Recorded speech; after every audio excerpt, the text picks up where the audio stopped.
Question number 21 of the ID password exam from PhilNITS. In this question, we are being asked, which of the following is a term that means the validation of a software license by using the product ID and the user's hardware information in order to prevent unauthorized use of the software? We can highlight some of the keywords. For example, validation of software license. We have the product ID, hardware information to prevent unauthorized use of the software. Okay, I think if you've used Windows, the Windows operating system, and of course any of the Microsoft products like the Microsoft Office Suite, it's likely that you've also seen something about the software license, or maybe you've read something about software licenses.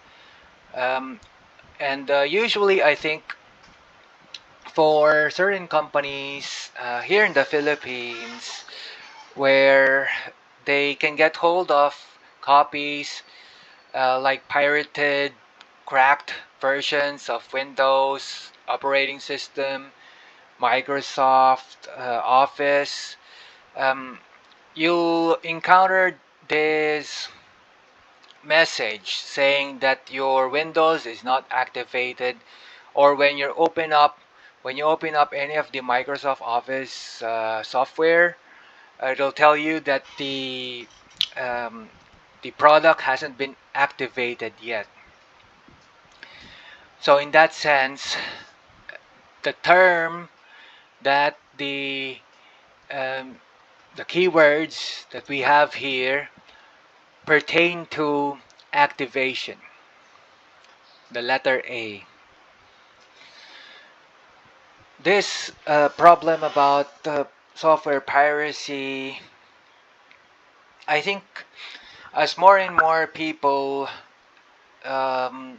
get hold of information, get hold of know-how, and because of that, they won't be in need of money, the number of people who will be using pirated software will be much less. Of course, there are those who have a lot of money but do not necessarily have the know-how regarding the technology, regarding the industry. They may likely also continue on with using pirated software, and that's why we are sharing know-how, we are sharing information, particularly in this industry, so that more people would understand why we are promulgating the use of legitimate software instead of pirated software. And also, one of the things that I think a lot of the companies would tell you, if you're one of the guys like me who also um, promulgate the use of licensed software instead of pirated software, is that um, if they can get hold of something much cheaper, then why are they going to pay for something more, right? If they can get hold of a computer with a Windows operating system, which may be pirated, they can get hold of it and it's going to be much cheaper. What's going to make them pay for something much more? It doesn't seem to be um, it doesn't seem to make any business sense for them, because they're focusing more on reducing expenses, right? And so because of that, it becomes a little bit challenging for you to convince people regarding the use of non-pirated software. And if we look at what I've done, um, because we want to reduce the expenses, then what we do is make use of recycled computers. The problem with recycled computers is that um, there would be cases when the pirated software don't run as well anymore. Like I remember, I think this was Windows 10, um, and the Windows 10, that version, even though you get hold of the cracked version, the pirated version, and you updated the security, the things that make things supposedly much more secure, you'll find out that the program doesn't run as the operating system doesn't run as fast anymore. And so the people who sell pirated software will tell you not to do the update because otherwise the computer won't be able to run as fast. So um, given that, and because we want to also be certain that there won't be anything that will be causing slowness in the company, what I've done is to install Linux instead.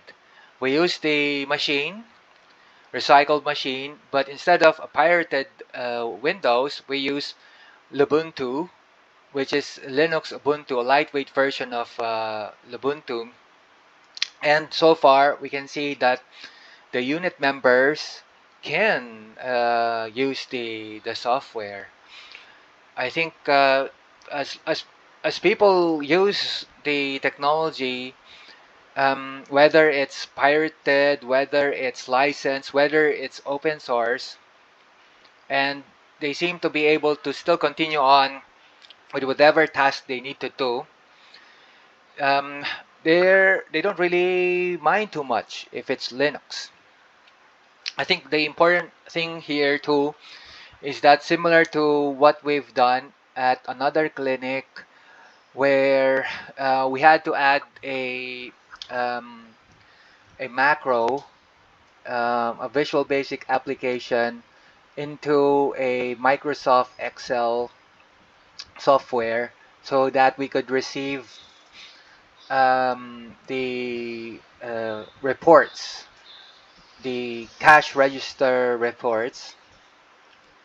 Um, of course, we used Java in addition to the Visual Basic application to do that, but we did it in such a way that it's like they didn't need to change any noticeable thing with whatever they've been doing. So if you can do something like that, so that the people who've been used to doing in a certain way, this task in a certain way, won't need to add a lot more steps to their already to whatever they're already doing, then it makes things much easier for people to use your software, for people to make use of even Linux software. Okay, so in this case, the correct answer is letter A, which is activation. The other words, I think we also need to at least explain a little bit what they are. Letter B says cloud computing. This is actually, I think, a terminology you've also maybe already heard about. But even as early as over 10 years ago, about 15 years ago, people have been talking about cloud computing already. Because we've already been using the cloud. For example, the emails.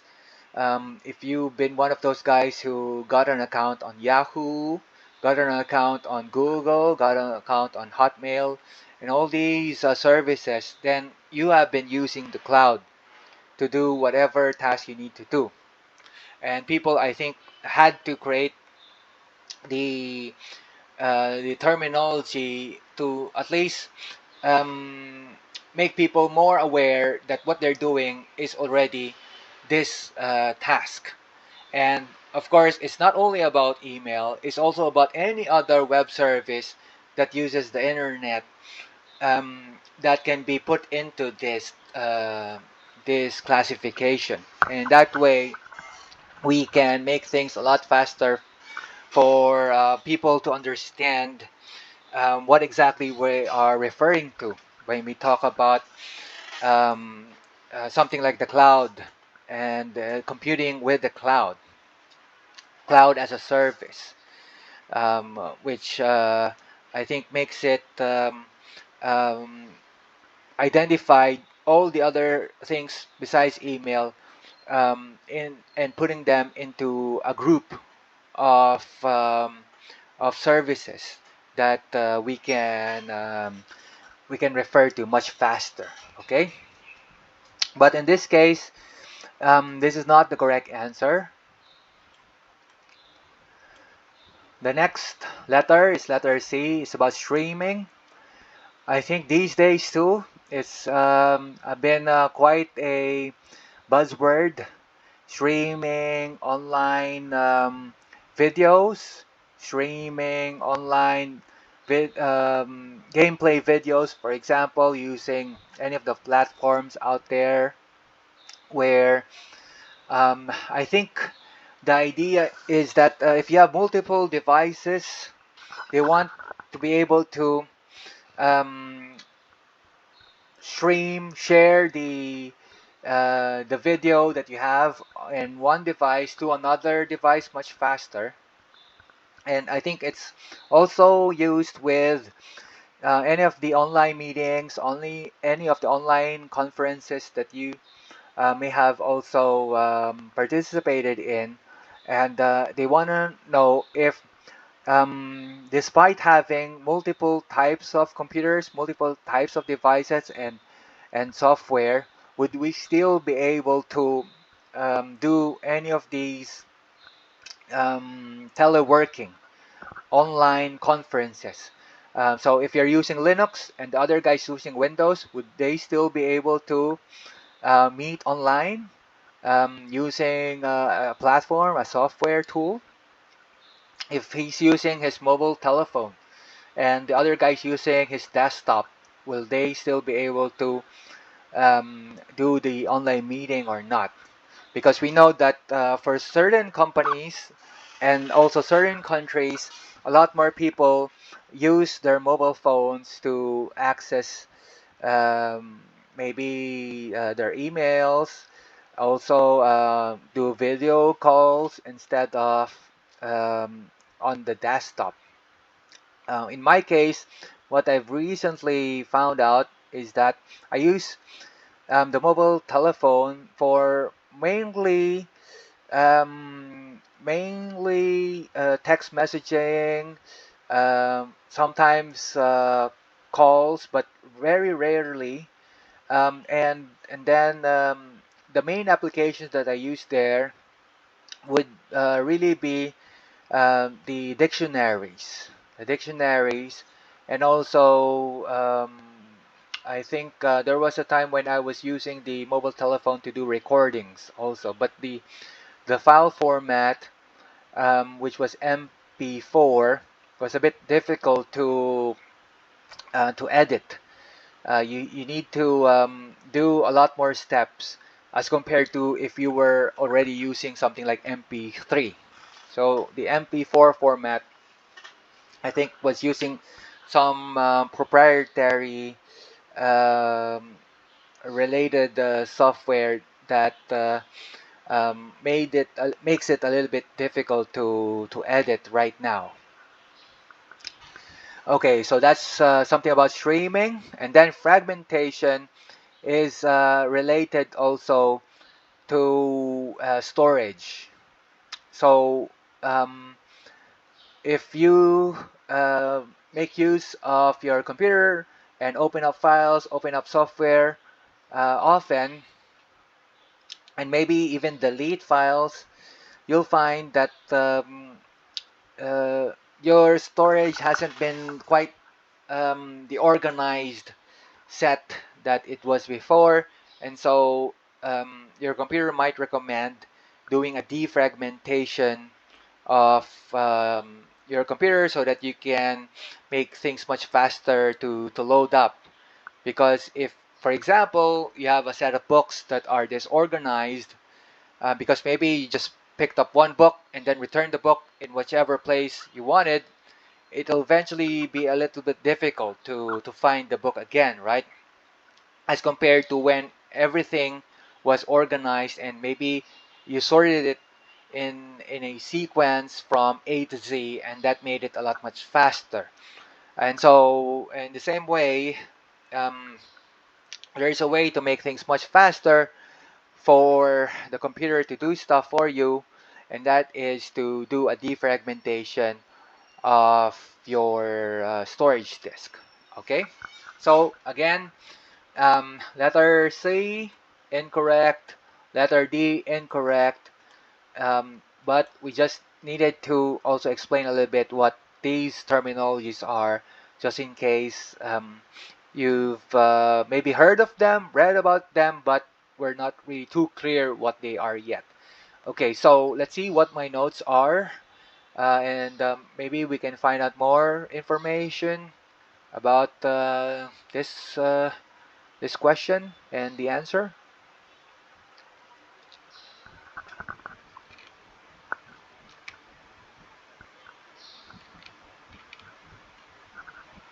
Okay, so we have something about validation, software license, product key, hardware information. These are things that you can pick up from the question, and if you put them together, you get something like the the word activation, which is in letter A, and so letter A is the answer. And again, if you've been using Microsoft software, it's likely that you've encountered also something about software licenses, something about activation, and I think again, if you've been continuously using computers and continuously using software, that's definitely going to help you out with knowing how to answer the questions in the exam. Okay.